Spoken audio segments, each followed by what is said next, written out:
Good afternoon. This is going to be a short episode.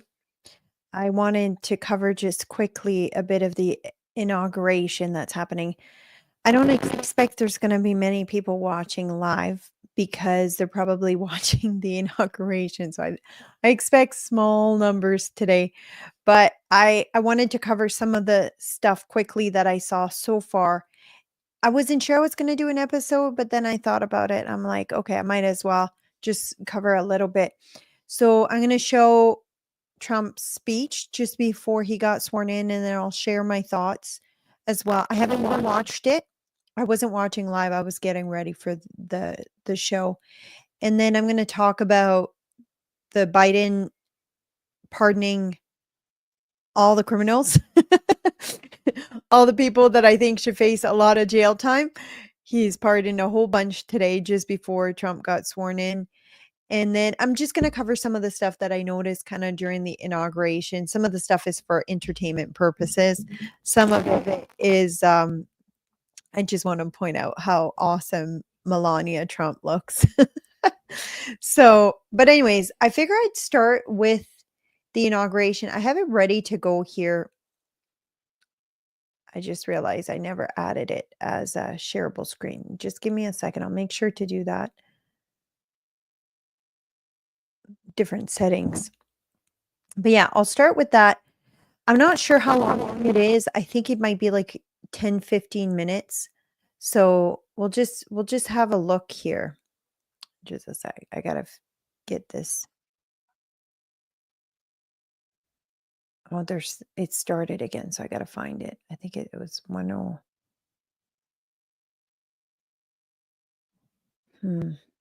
They had some people praying, and it was really good. Oh, it's because it's the wrong video. There you go. Okay, this one's ready to go. And some of the prayers were really, really good. Here, let's see.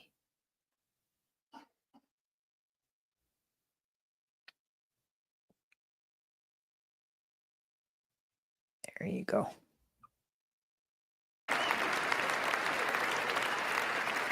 Yeah, let me know where you're watching from, Kim. Hi, Kim. From Mitchell, Manitoba. Thank you very much, everybody. Well, expect to be many people watching. Thank you very, very much.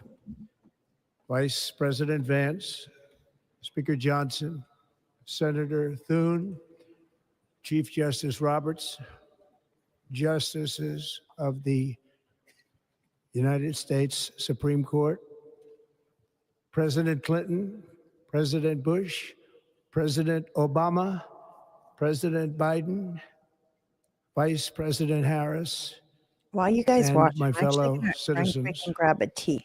The golden age of America begins right now.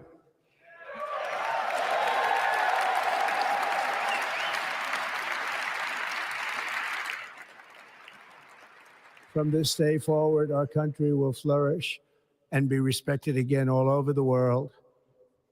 We will be the envy of every nation, and we will not allow ourselves to be taken advantage of any longer.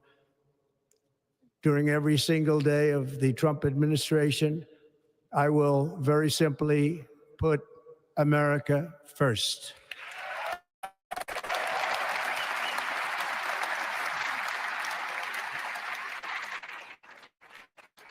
Our sovereignty will be reclaimed. Our safety will be restored. The scales of justice will be rebalanced. The vicious, violent, and unfair weaponization of the Justice Department and our government will end.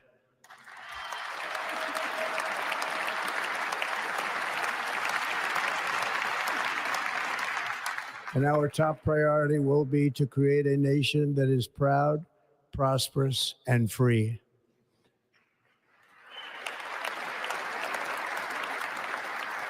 America will soon be greater, stronger, and far more exceptional than ever before. I return to the presidency confident and optimistic that we are at the start of a thrilling new era of national success. A tide of change is sweeping the country. Sunlight is pouring over the entire world. And America has the chance to seize this opportunity like never before. But first, we must be honest about the challenges we face. While they are plentiful, they will be annihilated by this great momentum that the world is now witnessing in the United States of America. As we gather today, our government confronts a crisis of trust. For many years, a radical and corrupt establishment has extracted power and wealth from our citizens while the pillars of our society lay broken and seemingly in complete disrepair. We now have a government that cannot manage even a simple crisis at home, while at the same time stumbling into a continuing catalog of catastrophic events abroad. It fails to protect our magnificent, law-abiding American citizens, but provides sanctuary and protection for dangerous criminals, many from prisons and mental institutions that have illegally entered our country from all over the world. We have a government that has given unlimited funding to the defense of foreign borders, but refuses to defend American borders or, more importantly, its own people. Our country can no longer deliver basic services in times of emergency, as recently shown by the wonderful people of North Carolina, been treated so badly.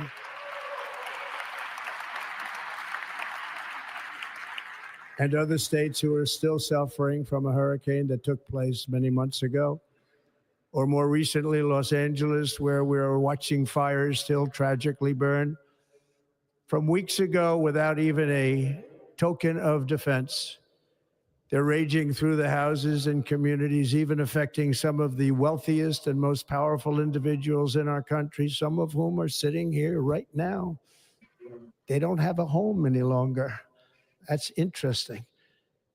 But we can't let this happen. Everyone is unable Can you to guys hear it do okay? anything about it. That's going to change. We have a public health system that does not deliver in times of disaster, yet more money is spent on it than any country anywhere in the world. And we have an education system that teaches our children to be ashamed of themselves in many cases, to hate our country despite the love that we try so desperately to provide to them. All of this will change starting today, and it will change very quickly.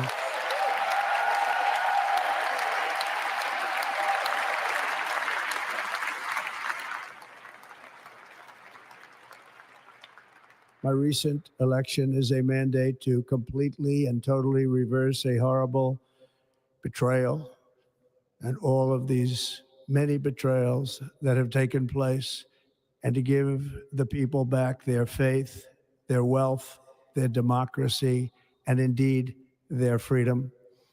From this moment on, America's decline is over.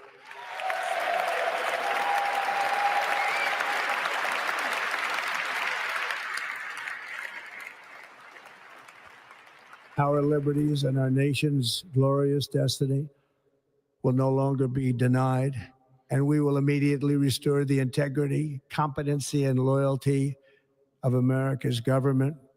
Over the past 8 years, I have been tested and challenged more than any president in our 250-year history, and I've learned a lot along the way. The journey to reclaim our republic has not been an easy one, that I can tell you. Those who wish to stop our cause have tried to take my freedom and indeed to take my life. Just a few months ago in a beautiful Pennsylvania field, an assassin's bullet ripped through my ear. But I felt then, and believe even more so now, that my life was saved for a reason. I was saved by God to make America great again.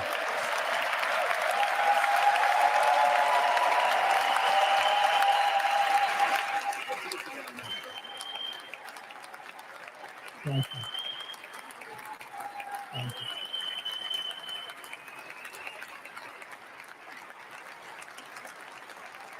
Thank you very much.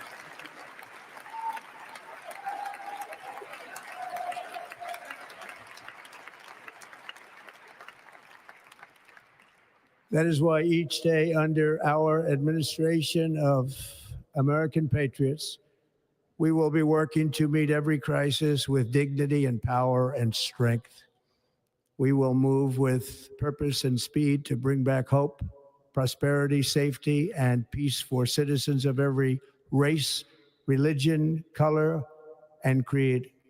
For American citizens, January 20th, 2025 is Liberation Day.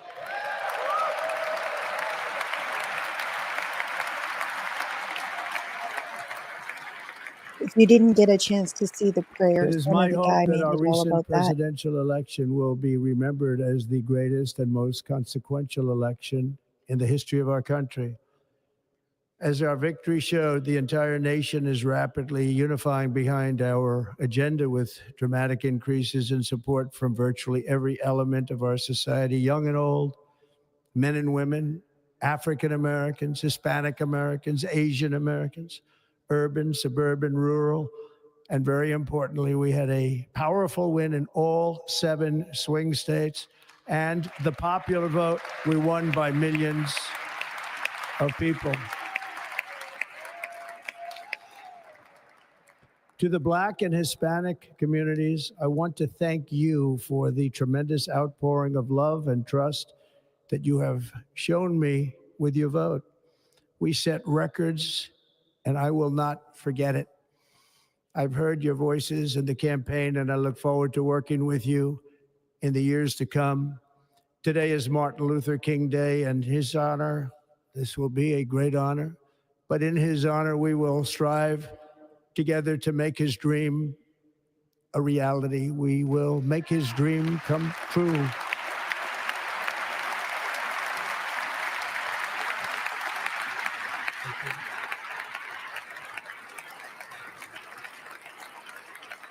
Thank you.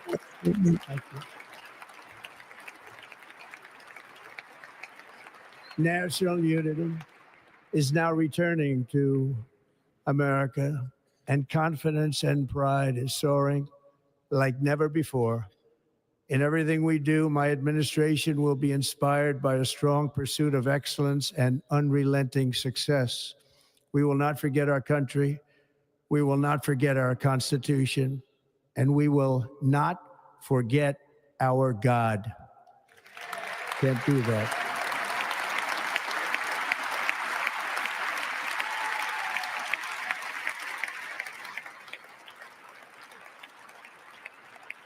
Today, I will sign a series of historic executive orders.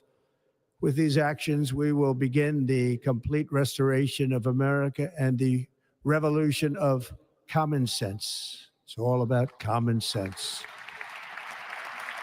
First, I will declare a national emergency at our southern border.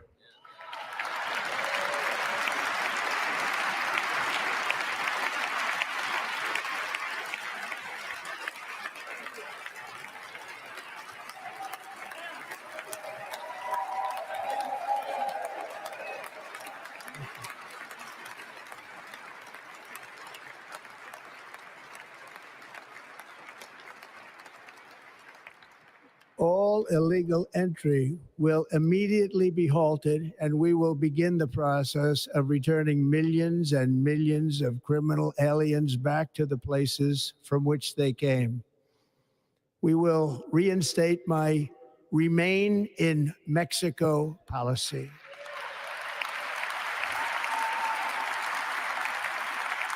I will end the practice of catch and release. And I will send troops to the southern border to repel the disastrous invasion of our country.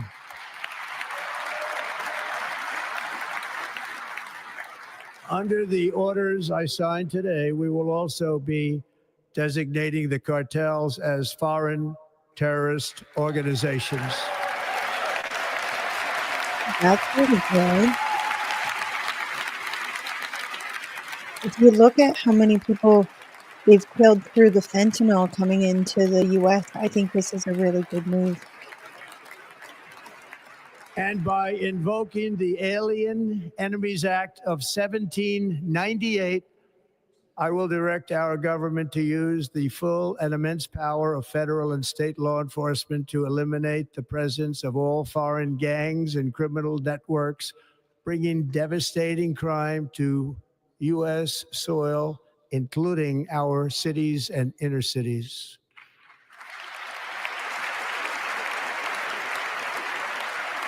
It's definitely much bigger As problem in the Commander-in-Chief, I US. have no higher responsibility than to defend our country from threats and invasions, and that is exactly what I am going to do. We will do it at a level that nobody's ever seen before. Next, I will direct all members of my cabinet to marshal the vast powers at their disposal to defeat what was record inflation and rapidly bring down costs and prices.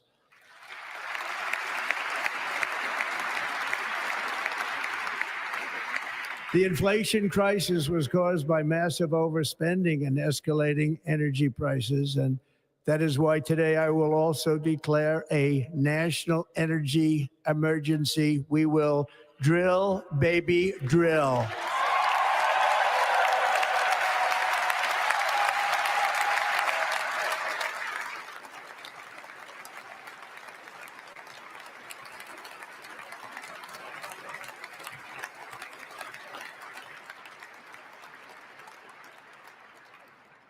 America will be a manufacturing nation once again, and we have something that no other manufacturing nation will ever have, the largest amount of oil and gas of any country on earth, and we are going to use it.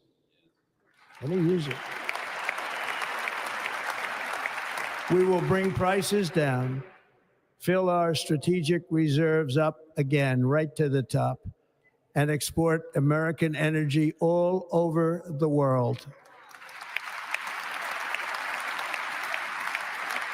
We will be a rich nation again, and it is that liquid gold under our feet that will help to do it. With my actions today, we will end the Green New Deal and we will revoke the electric vehicle mandate, saving our auto industry and keeping my sacred pledge to our great American auto workers.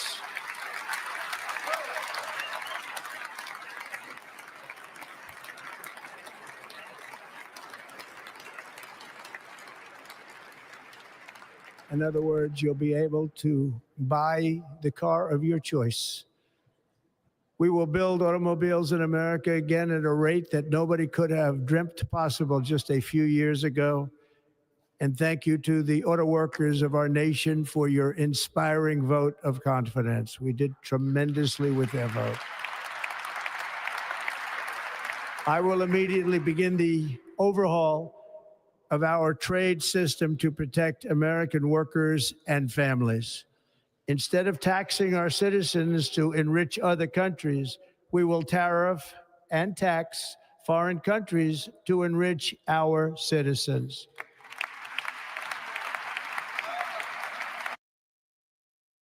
For this purpose, we are establishing the External Revenue Service. I'm just going to pause this quickly and mute myself. This is one of the things that's probably going to hurt Canada a lot, but it was supposed to be announced today or started today. So good news, it's not today. So we'll see if that's going to be coming or when it's going to be coming and what it's going to look like. And then I'm going to look for something while we watch this too, because I want to bring a really big point that Danielle Smith did. So I'll keep playing. To collect all tariffs, duties, and revenues. It will be massive amounts of money pouring into our treasury, coming from foreign sources. The American dream will soon be back and thriving like never before. To restore competence and effectiveness to our federal government, my administration will establish the brand new Department of Government Efficiency.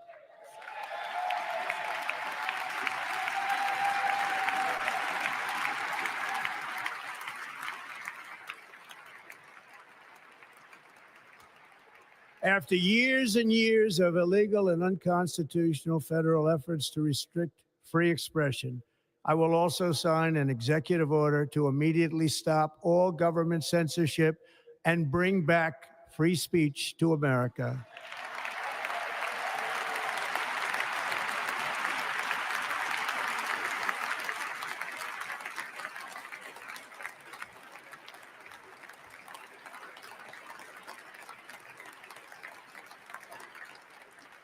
Never again will the immense power of the state be weaponized to persecute political opponents, something I know something about. We will not allow that to happen. It will not happen again. Under my leadership, we will restore fair, equal, and impartial justice under the constitutional rule of law.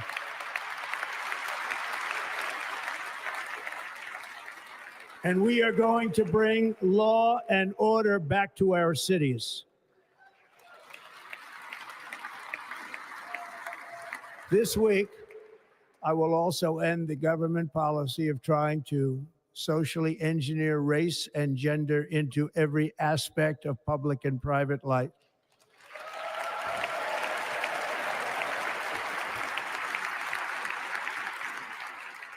We will forge a society that is colorblind and merit-based.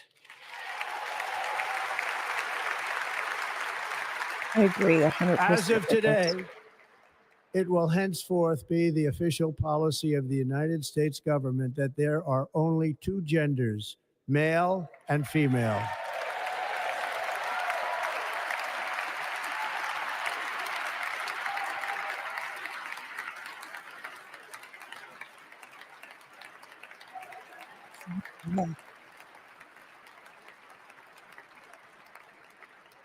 This week, I will reinstate any service members who were unjustly expelled from our military for objecting to the COVID vaccine mandate with full back pay.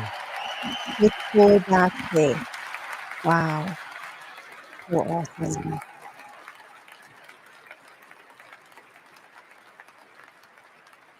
And I will sign an order to stop our warriors from being subjected to radical political theories and social experiments while on duty. It's going to end immediately. Our armed forces will be freed to focus on their sole mission, defeating America's enemies.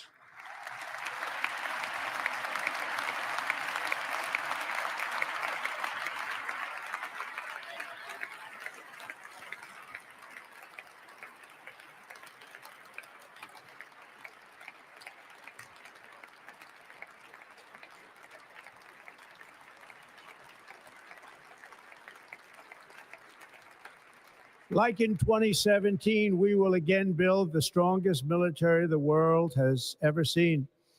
We will measure our success not only by the battles we win, but also by the wars that we end, and perhaps most importantly, the wars we never get into.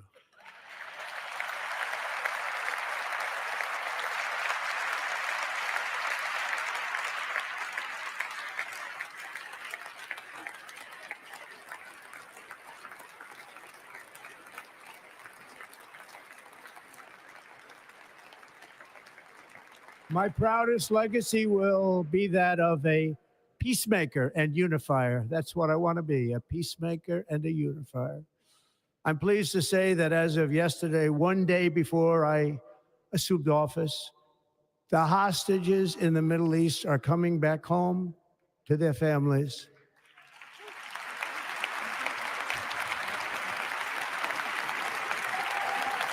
I think there's been 3 released so far.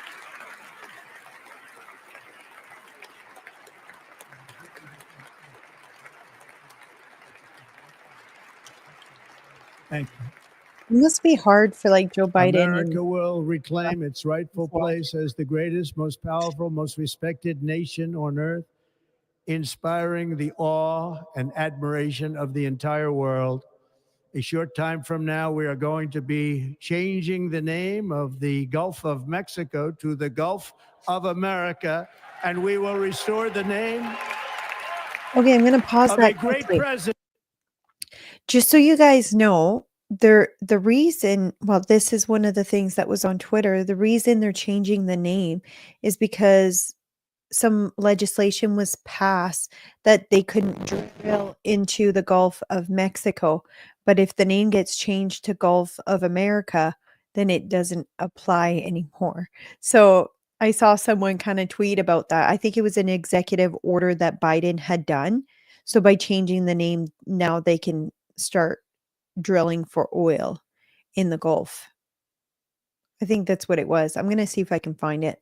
President William McKinley to Mount McKinley, where it should be and where it belongs.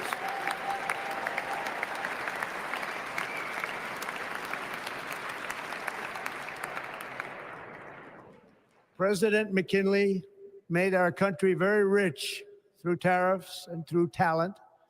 He was a natural businessman and gave Teddy Roosevelt the money for many of the great things he did, including the Panama Canal, which has foolishly been given to the country of Panama after the United States. The United States, I mean, think of this, spent more money than ever spent on a project before and lost 38,000 lives in the building of the Panama Canal. We have been treated very badly from this foolish gift that should have never been made. And Panama's promise to us has been broken.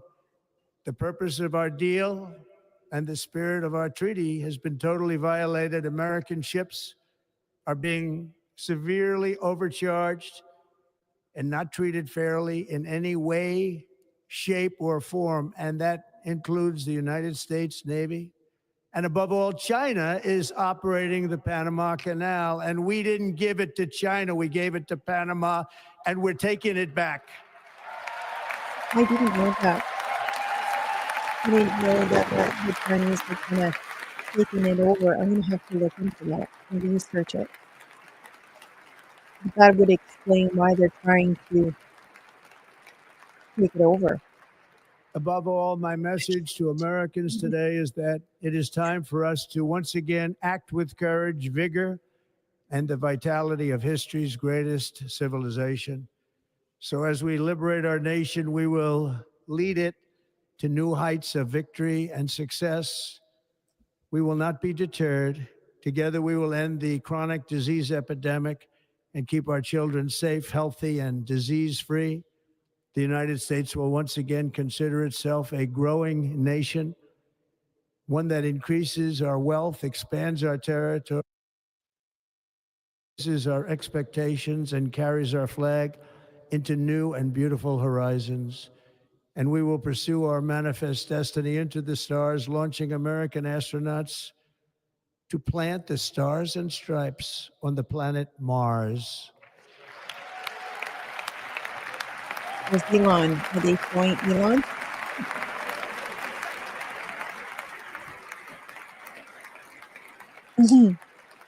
There he is. Byron's like, back normal, back normal. He's behind. Ambition is the lifeblood of a great nation. And right now, our nation is more ambitious than any other. There's no nation like our nation. Americans are explorers, builders, innovators, entrepreneurs, and pioneers. The spirit of the frontier is written into our hearts. The call of the next great adventure resounds from within our souls. Our American ancestors turned a small group of colonies on the edge of a vast continent into a mighty republic of the most extraordinary citizens on earth. No one comes close. Americans pushed thousands of miles through a rugged land of untamed wilderness. They crossed deserts, scaled mountains, braved untold dangers, won the Wild West, ended slavery, rescued millions from tyranny, lifted billions from poverty, harnessed electricity, split the atom, launched mankind into the heavens, and put the universe of human knowledge into the palm of the human hand. If we work together, there is nothing we cannot do and no dream we cannot achieve. Many people thought it was impossible for me to stage such a historic political comeback. But as you see today, here I am. The American people have spoken.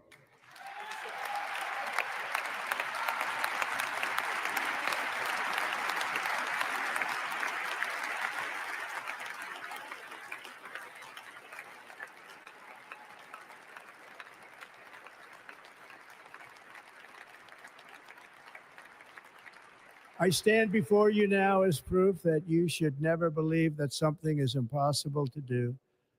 In America, the impossible is what we do best.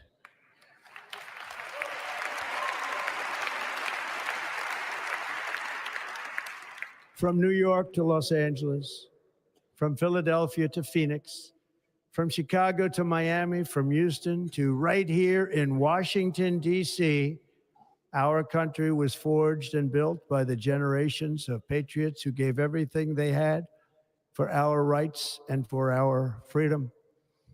They were farmers and soldiers, cowboys and factory workers, steel workers and coal miners, police officers and pioneers who pushed onward, marched forward, and let no obstacle defeat their spirit or their pride.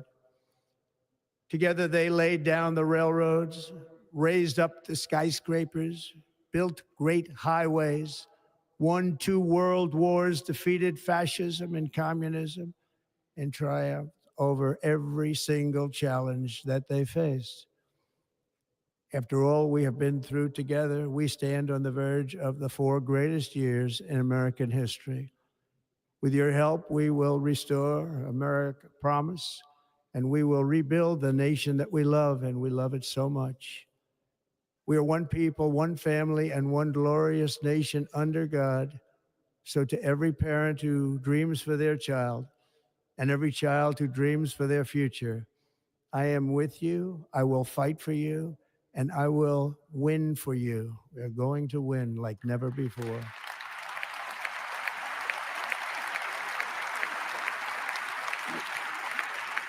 Usually he's a lot more like rambunctious.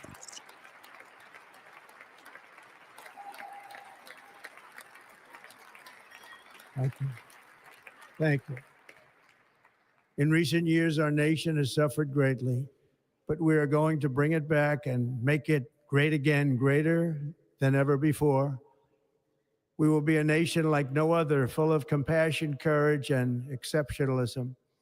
Our power will stop all wars and bring a new spirit of unity to a world that has been angry, violent, and totally unpredictable. America will be respected again and admired again, including by people of religion, faith, and goodwill. We will be prosperous. We will be proud. We will be strong, and we will win like never before. We will not be conquered. We will not be intimidated. We will not be broken, and we will not fail. From this day on, the United States of America will be a free, sovereign, and independent nation. We will stand bravely. We will live proudly. We will dream boldly, and nothing will stand in our way because we are Americans. The future is ours, and our golden age has just begun. Thank you. God bless America. Thank you all. Thank you. Thank you very much. Thank you very much. Thank you.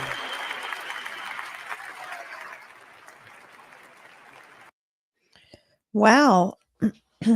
That was a nice speech. Usually when he does speeches, he talks like from just is it off the hip? Is that the expression? Obviously, this one is maybe it's a good thing that he had something written down, so he didn't say something he'd regret. He's done that many times in the past. But anyways, I thought it was a great speech. I missed the first part because I was getting tea while you guys were watching. But I think that's the part that I was kind of looking for. I didn't know I was going to miss it. So someone told me that he was addressing the hatred from the left and the right. So which I'm really glad that he addressed. I'm going to watch it again after, so I'm not going to close the screen completely because I'm going to go back and listen to it. So there's a part in there when he's talking. Obviously, I'm going to cover Canadian stuff too because I am Canadian, and most of my listeners are Canadian. But I wanted to bring attention to a tweet by Danielle Smith that she made yesterday. So he announced that they're going to do like I don't know what the word is. I guess now I should have wrote it down while I was watching. but it's like a tariff revenue. So basically, it's not the word. Do you guys know what the word is? Help me out in the comments. It's a new department that's going to collect the tariffs. Do you guys know the term? Anyways, so Danielle Smith wrote a tweet.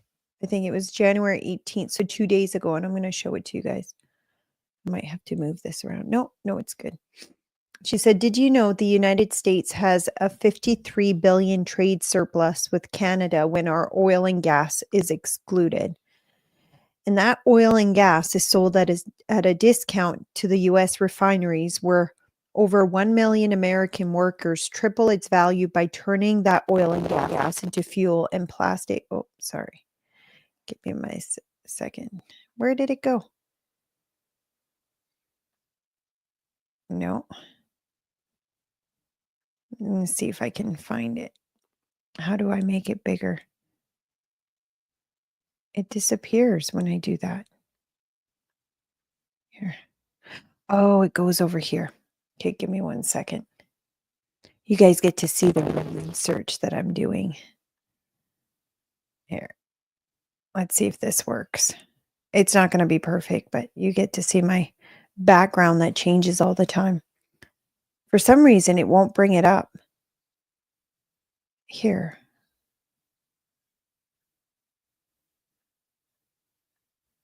No, that's not working either. Let me see. I'll see if I can put it in a whole new window. That might be better. Yeah, there you go. So that oil and gas is sold at a discount to the US refineries, where over 1 million American workers triple its value by turning that oil and gas into fuel, plastics, and other products that US companies sell all over the world. The US Canada trade and security relationship is a definition of mutually beneficial. Let's not damage it. Let's not destroy the jobs Canadian and Americans workers with. Nor destroy the jobs Canadians and American workers with tariffs of any kind. So she's making a really good point because the US is getting it at a discount rate, they get that oil for a lot less of what it would cost for them to do it themselves.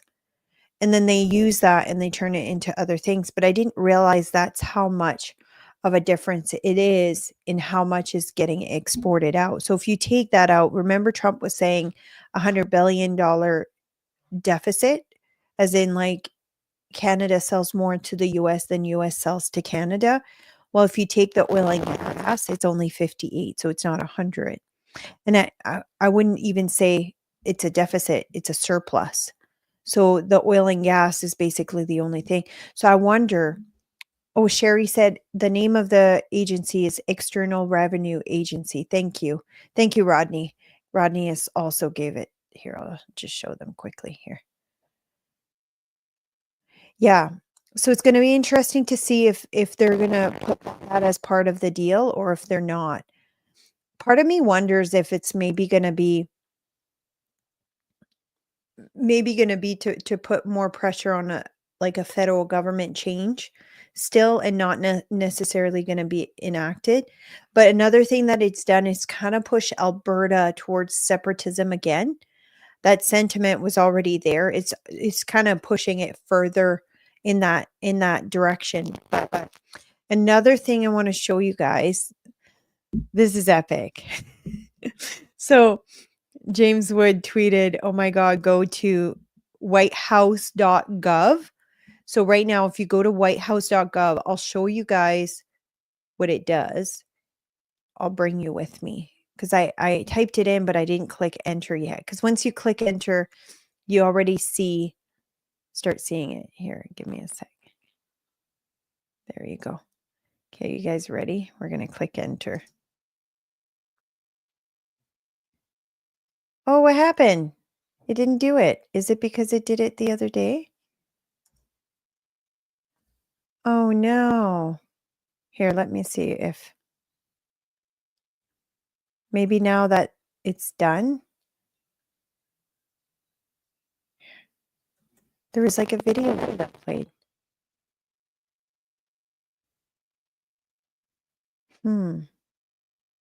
Let's see if I do it on this screen. Aw, that's really sad because it was like a really cool video. I'll see if somebody put it in the comments in the James Wood tweet. Oh, someone did. Yes. Okay. So when you would go to that website, it would open up this video. Copy the link. Let's add it quickly here. Give me a sec while I get that going. And then we'll look at the website again. So when you look it up, this is what would show up on the website. I'm just trying to see if I. There we go.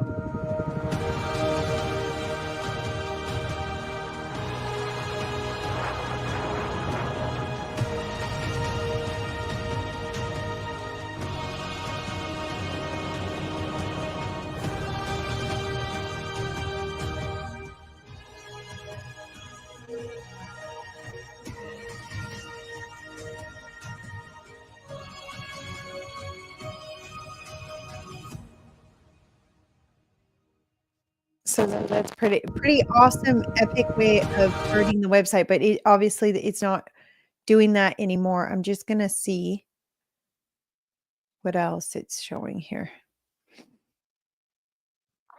America is back.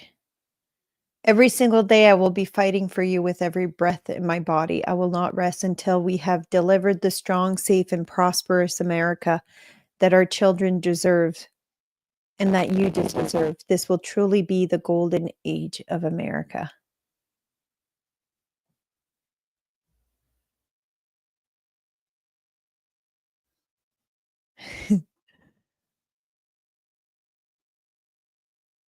It's going to be interesting to see what's going to happen in the next few days. Oh, no executive orders yet, but I know he was signing some today, so I see that it hasn't been signed yet, but interesting. I'm just looking to see what other videos I've got up here.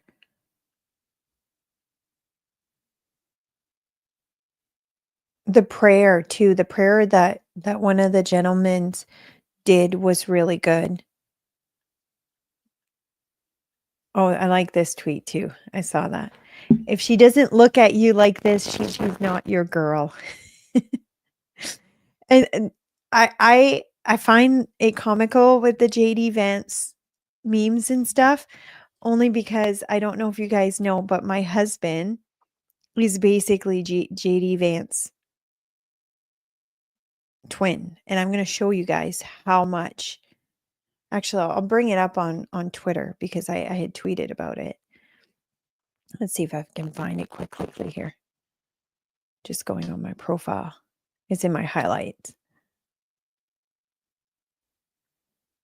Where is it? Okay, here you go. JD Vance on the right, my husband on the left. If you take the glasses out, there's another photo that's even better. Oops. How do you click on the comments? Give me a sec. Without commenting. No. I might have to bring it open. Oh yeah, here you go. This is him without glasses. They look so much alike. When I remember when, like, even the eyes, or especially the face, everything. And now he's got his hair grown a bit like JD Vance, so he looks like him even more when he doesn't have his glasses. But I remember when somebody had floated who Trump was considering as his VP, that name came up and I'm like, "Oh, who's that guy?" So I'm like, I'm a profiler, so of course I go digging and I watch some videos of him and I'm like, "Oh, he's really handsome." Why do I feel like I know this guy? Like I feel like I've met him before. Didn't put two and two together until after he got announced. My husband came home and he's like, I had a patient tell me I look like JD Vance. Do you think that's true? I'm like, that's why you look so familiar. Anyways, I just thought I would share that. I really like that photo here. You can tell she's so proud of him. She looks exquisite, by the way. I loved her dress today. What's the other one? Okay, I already shared that. Okay, so I'm gonna play this video. I'll have to play it up top because you can't hear it from here. So give me 1 second. I'll move it up top and I'll play this video for you guys. It's about Biden pardoning basically everyone. But let's President in get just it his playing final, here. a rare and sweeping pardon here from the president in just his final moments while he still occupies that office, pardoning all of his living siblings and their spouses, including James Biden, Sarah Biden, Valerie Owens Biden, his sister, her husband, John T. Owens, and his brother, Francis Biden. Now, Lester, none of these people have been charged with crimes, but he says he's doing this because there is partisan politics here, obviously referring to the president-elect who is set to take office just minutes from now, Lester. Again, he's saying he's doing this as a preemptive pardon, something we have seen, something sweeping but very rare, Lester. I'm wondering how many preemptive pardons there's been in the past. Let me know if you guys know in the comments. Is this like a common thing that presidents have done, or is Biden the first one to do preemptive pardons? Because I thought you had to have been accused of something to be pardoned, but he's done all of these blanket pardons. It almost makes it seem like in the US, like we don't have that in Canada. Not to that level, but it almost seems like in the US, it's now been like official that there's two different structures of justice. One for the friends of the presidents and one for everyone else. Like two different tier. And one of the key big not statue, what's the right word I'm looking for?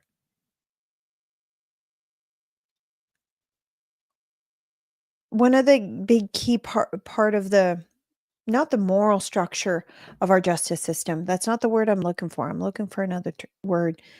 Is that justice is supposed to be the same for everyone. Well, that's clearly not the case because you have people who have obviously committed crimes now because they're doing blanket pardons. They you don't pardon someone unless you think that they're guilty of a crime. One of the most outrageous ones that we've seen is the Anthony Fauci pardon. So, and he went back to 2014.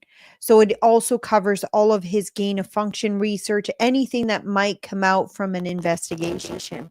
So it's going to be interesting to see. But I just want to show a picture as well of how insane the amount of pardons are compared to previous president. Because I found a tweet that shows it. I'm just going to bring it up here.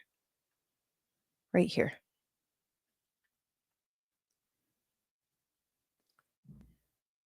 These are the amounts of pardons that have occurred.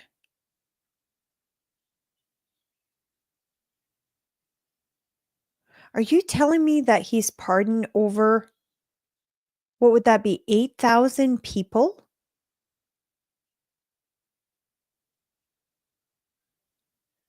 That is insane.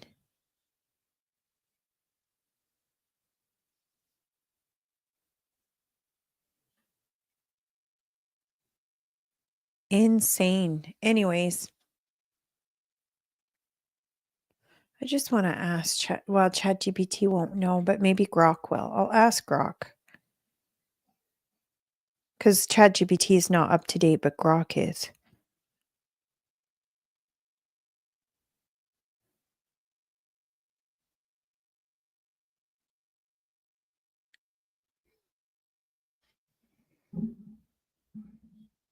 It seems so high.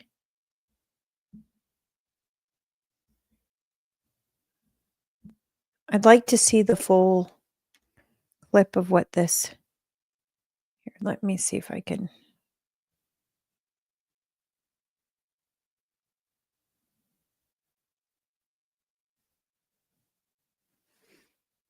Because Grok says 65 pardons out of the latest information, but I wonder if that was before all the ones he did today. Does anyone know in the comments? I'm curious now. Let's see, how many did Trump do?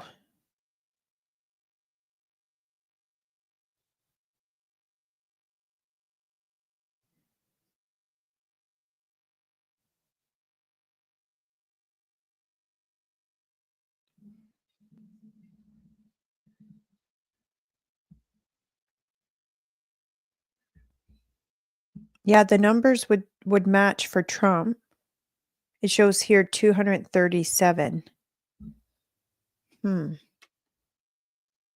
Interesting. If someone knows in the comments, please feel free to tag it in the comments. Usually it does show up. Some comments don't though. I don't know why, but I do see some comments from Twitter. It just depends on the day. We have a lot more people watching than I thought because I figured because of Trump's inauguration, everyone would be watching that, but maybe they've paused it for a bit. We have 980 live viewers.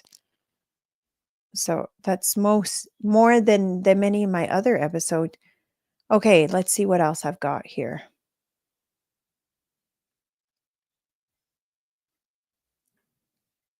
Oh yeah, I wanted to show this. I thought this was really interesting.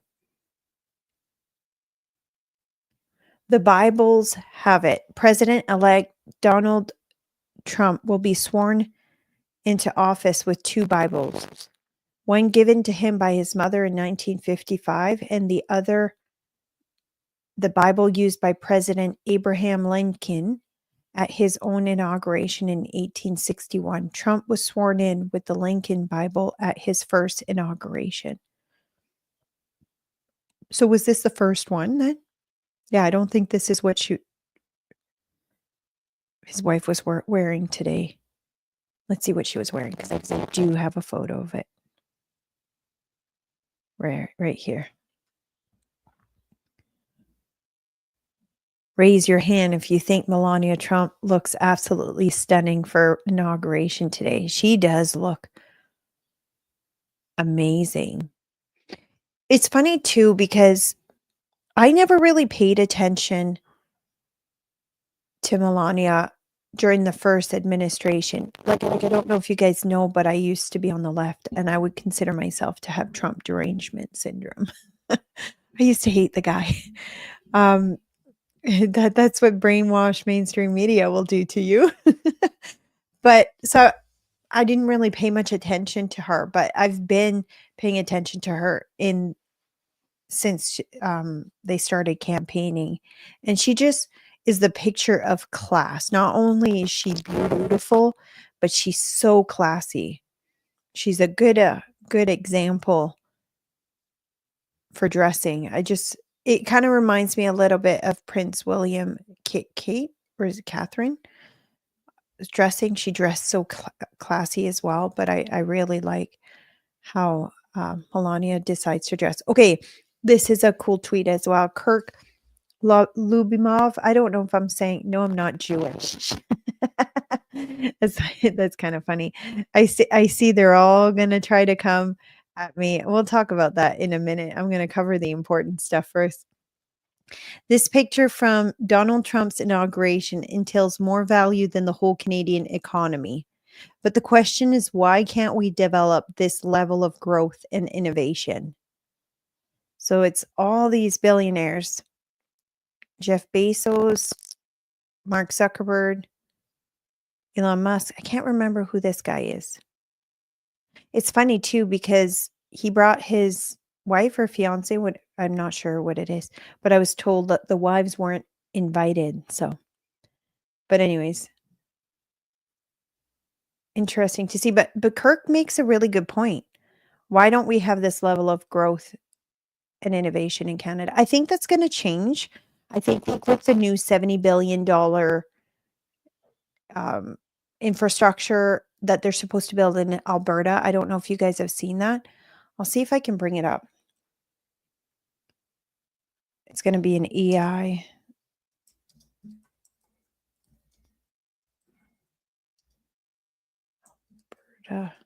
See if it just comes up when I search it quickly.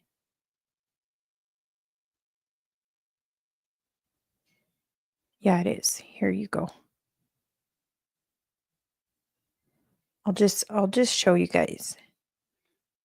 It's going to be a data center mega project. Is set to be the largest investment in Alberta's history and the largest investment of its kind in the world. The jobs, economic diversification, and wealth generated will benefit Albertans.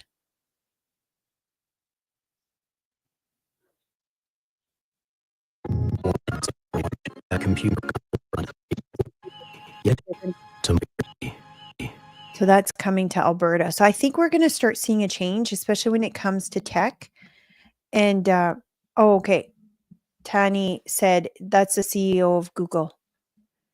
And then I think we're going to start seeing a big change when it comes to opportunity in Canada, especially when it comes to tech. If we start having this, for those of you who don't know, it's just going to be north of Grand Prairie, if I'm not mistaken.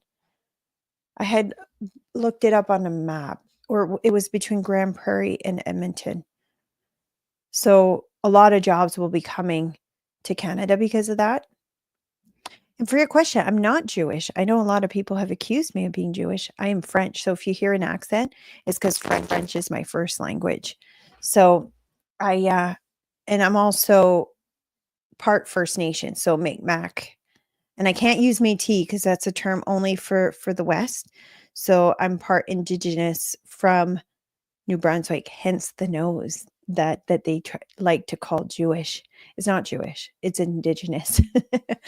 But yeah, no, not even a drop of Jewish blood in myself or my husband. He is Norwegian, and like part of his family is Mennonite as well. From I don't know if it's Norwegian Mennonite or if that's another sector, and Scottish. The part of him that I like the most is the Scottish part.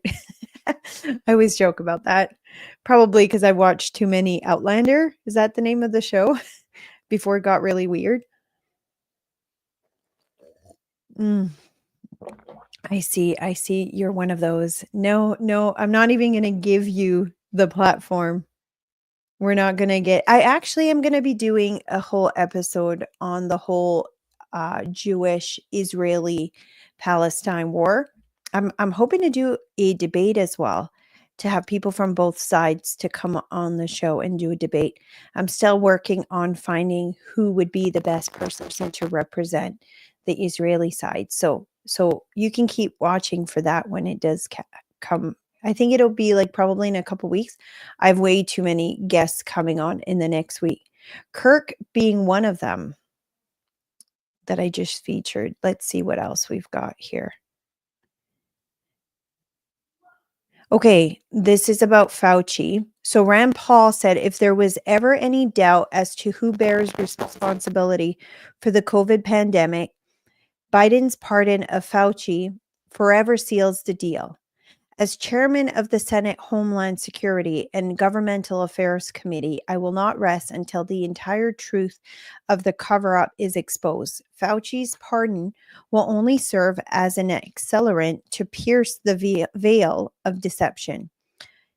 Ignominious? How do you say that word?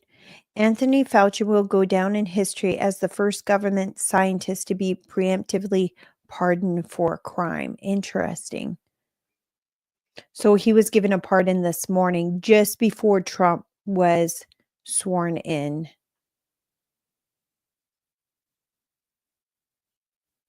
Okay, this is a funny tweet too. Jill Biden seeing every other Biden get a pardon but her. I thought that was funny.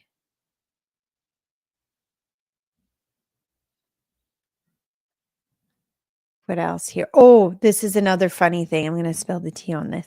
And I have a video to share as well. The video.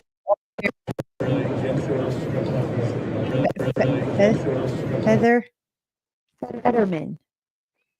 So he arrived at the inauguration dressed in a hoodie and shorts. I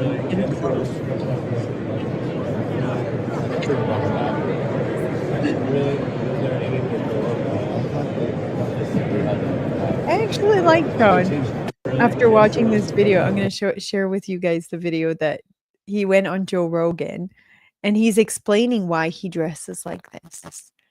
So I just thought it was endearing. Let's see if I can put it on the big screen here.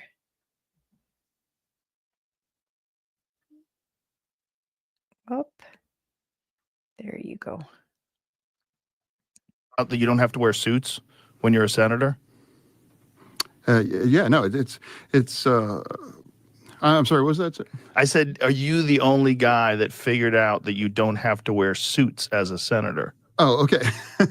Yeah, no, I know it seems strange, but it's like, I mean, I'm a bigger guy, and I don't really can't afford custom anyway, and I'm claustrophobic, and I hate them being in that kind of shit, and I've always dressed like shit, and you know, and I know, and then that whole thing kind of got away of us. People assumed that there was a dress code issue there. Yeah. And I'm like, no, I wasn't behind that. But of course, everybody pointed at the dude that dresses like a slob. And then the whole nation just had like a meltdown, like, oh my God, the Senate's on fire because I dress like a slob. But my life is just much better in DC, that unless that I'm going to be on the floor, that I'm not going to be, you're never going to see me in a suit. And I think that's a more authentic kind of way that I live. And I don't judge anybody on how they dress or those things. I just dress this way. And there's also practical issues as well, too. Like I have chopstick legs and I have no ass and I can't keep pants up. and hoodies, it's like I don't have to iron that shit. I thought that was so funny. I have chopstick legs and no bum. Anyways, I wanted to share that because I thought that was like funny. Let's see what else I've got here. That might be everything that I've kind of brought up on such short notice. Yeah, I think I covered most of it. I'm not like I said, I wasn't going to do a long episode today. It went longer than I thought to begin with. But I will be back tomorrow. So tomorrow I have April Hutchinson who's coming. She's the heavyweight champion, heavyweight lifter that started speaking out against biological males playing in her sport. And she's the one that got banned because she called him a biological male. So she's coming tomorrow and she's going to share her story. So I'm really excited about that. She reached out to me, I think it was last week. She's like, I see you have a show. I'm like, yes, would you come on? I'm just starting to work on getting guests to come on. Like we have Bruce Party. I say we. I don't know why I say we, but I had Bruce Party last week. Was it last week? No, the week before that on Friday. So if you haven't seen that episode, it was really good. I shared a few smaller clips of it, and then I've had someone come talk about one of his books on Gen X, the new generation. No, Gen X is the older one, Gen Z, and how they're having a hard time getting into the workforce. What are things parents can do? And I think and I had a few guests when the firearms ban happened. So we had 3. We had Marty up north, Rod, and was it Stacy or Tracy? I always confuse it.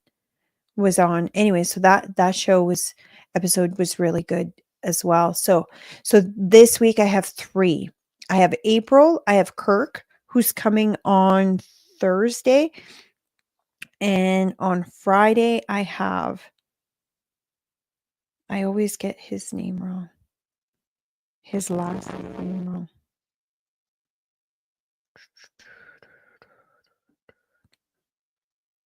Where did it go? Sheldon Yakichuk. It's a hard one to say. I call them Substack Sheldon because during COVID, he was one of the ones that was writing a lot of the data on COVID. And then his account got banned, but then it got reinstated when Elon took it over. So he's coming on Friday. So I've got a little funny story to share about that as well. And next week, I'm not 100% sure who all will be coming. Viva Frey has said he would come on my show, so that might not be this week, but next week. We just have to do a phone call to kind of figure out what day works best. So yeah, so we're starting to get some guests to come on, so that's really good. And then we'll kind of go from there.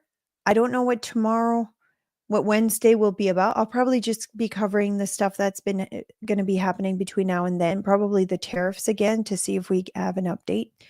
But for now, that is it. If you don't already follow me, I do a show on YouTube, Facebook, Twitter, and Rumble. Although today I didn't do Rumble because I thought I was only going to do like 30 minutes and it was going to take me so much time to get it started and set up. I'm like, I don't have a big account on Rumble, so it wasn't worth the hassle. But now I'm thinking I probably should have. I'm working on getting it on TikTok as well. I've been struggling with that, as well as on Instagram. But Instagram, it doesn't save the live. So I think what I'm just going to start doing is posting the whole episode just on Instagram and do reels. I guess I'm like a Facebook generation. I think there was like another generation just after me that's like an Instagram generation that I never really broke into. So I got to figure out how Instagram works. I do have an account there, so you can find me by searching Nadine G Ness on either one of those platforms. That's the name it's under, and G is as in golf. Nadine G Ness, and yeah, follow me there. Most of my biggest platform, I would say, is on Twitter. It's where I am all the time. And yeah, I'm working on getting a website as well. So where people can subscribe and then I can do newsletters and stuff. I also run a conservative type nonprofit organization called Unified Grassroots. I started it back during COVID. So it's an organization in Saskatchewan. And what we do a lot is education on democratic involvement. So get involved, show up, vote, get on boards of elected officials, run for school board, things like that. So we started during COVID, and basically to kind of fight back the mandates and the vaccine passport. That's how we started. Then we got into the sexualization of children and exposing some of the stuff that was happening in the school. And then we realized, hey, if we want to fix the system, we need to get involved in the system. We need to teach people how to run for office, how to run for school board. So we did town halls on how to do that, as well as how to get involved with your provincial government, federal government. What are certain things you can do to have a louder voice? And that's like join boards of elected officials, things like that. So we've been doing that for the last year. And yeah, so now we're in the process of just like building a structure. And with that, we kind of decided we needed to get further reach to teach that in other provinces as well. So if you're not already subscribed to Unified Grassroots, you can go to www.unifiedgrassroots.com, and right there, it'll pop up. You can subscribe there. So if you want to get involved and inform on what we do as a nonprofit organization.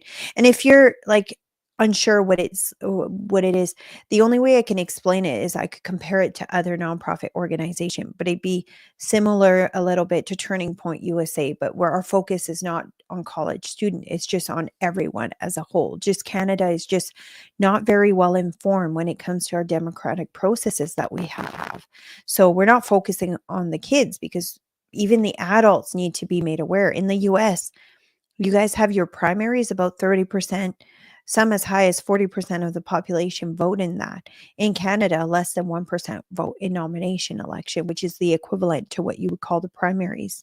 So part of that, we're trying to increase awareness to get more people to get involved and show up. So it's not just friends of politicians or family of politicians that vote in these. It's not just the people that are in the know, it's the general public, so that you have candidates that reflect more the general public's values. So yeah, we're doing that. Also, if you want to support the efforts of that organization, it is a nonprofit organization. It doesn't go towards me, but at that website, unifiedgrassroots.com, you can also do donations to support the efforts for that. But yeah, I will let you guys go for now. I will be back tomorrow with April Hutchinson. And I also wanted to give you guys a heads up. Next week, there won't be episodes every single day. I have to figure out which day I will be leaving, but I'm heading to a big event, a conference where I'm going to be platforming, I guess, our nonprofit organization to try to potentially get support for the organization. So I'm going to a conference for that. I was invited as being considered like a thought leader in Canada by this organization. So yeah, I'm going to be going there doing a little bit of it's a presentation, but it's 60 seconds. How do I do that in 60 seconds? I haven't figured it out. But anyways, I'm going there. I think the 29th and 30th are the day, but I have to travel to Calgary. So I don't know if I'll be able to do an episode on the 28th because I will be driving there. So we'll see. I might just do the episode first thing in the morning so that there's some content. And then I could potentially do one from there with my laptop and stuff. It just won't be the same as the studio. It would be out of a hotel. And I have a girlfriend coming with me too, so it might be awkward. But anyways, I'll let you guys go. I will see you guys tomorrow with April Hutchinson. Hutchington. I'll make sure I figure it out. See you guys.